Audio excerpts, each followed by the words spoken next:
So, hello guys. So, halo natin dito yung palapa at saka chicken.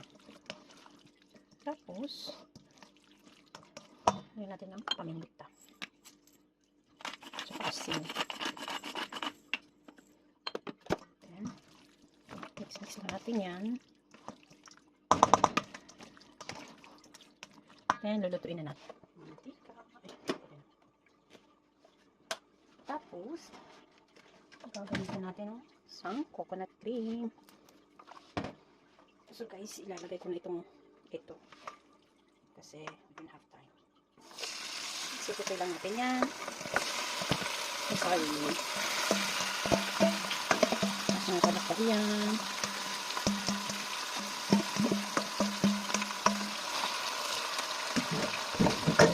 Ay, nakakalawag eh. Sige lang. Ito pa siya kalawag.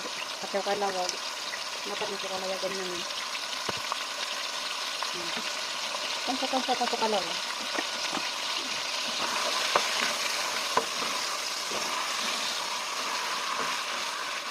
So, ito lang natin ito guys. Okay. Okay. So, ito lang natin siya. Sobrang brown na siya. So, lalagyan natin ng kano natin yung isa. Isang chicken. Yan. Tapos isang gata. O si. Kung kaya ba. Oh. Isang muna.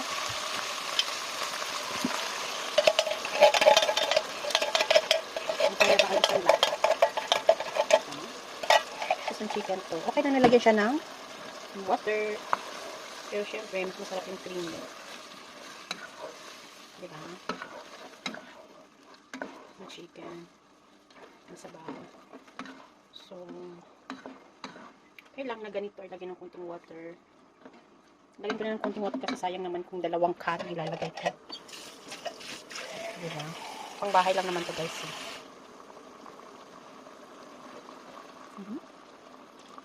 Yan. Yan. And then, papakuluan na lang siya hanggang lumambot. Tapos may niyog tayo. Okay? Then, tatakpan lang natin to hanggang lumambot. Pag lumambot na siya, luto na yan. Then, gagawin na natin yung coconut. Grated coconut. So, close muna natin.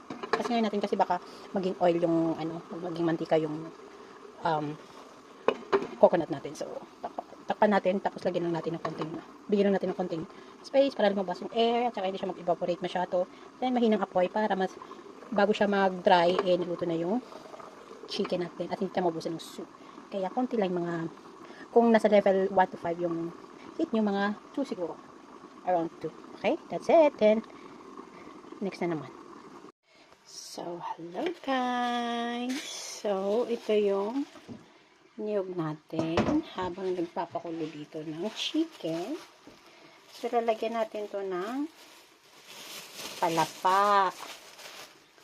Tapos mag-gloves ako kasi lagyan muna natin siya ng kalawag.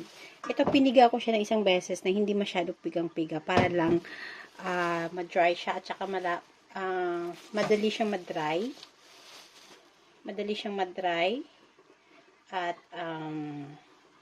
hindi masyado, alam mo yun, yung oily yung natin. Ito. Tapos, lalagyan pa natin ng ating palapa. Hindi siya maanghang guys, kasi hindi maanghang yung sili dito. So, ito yung palapa, ihalo natin dito. Tapos, i-mix natin siya. Then, isusote natin guys. Hindi siya maanghang, kaya, ganyan, damihan na natin. Okay, ganyan. Tapos, meron akong frozen na ganito. So, ilalagay ko na lang ito. Kasi nilalagay ko ng ganyan walang fresh. Ito lang muna. Then, mix lang natin ito guys. Then, after that, isusote natin. Okay? Para mag-dry ng liquid sa gata. Then, saka natin ihahalo yung chicken na naguto na. Malapit na itong maluto dito. Dali lang. Tapos, dito hindi natin maglalagay ng oil. Kasi ang point para mag-dry ito, natin. Tapos lalagyan natin siya ng asin. para may lasa. Kunti lang muna para later, i-adjust na lang yung asin niya. Tapos guys, uminit na yung kawali natin. So, ilalagay ko na ito. Ganyan. Ganyan. Tapos, isusutay lang natin yan siya. Okay? Tapos, isusutay ng sutay. So, palapitin natin yung camera. Para close up. Sulutuin lang natin ito. Hindi naman ito masirap sutuin eh.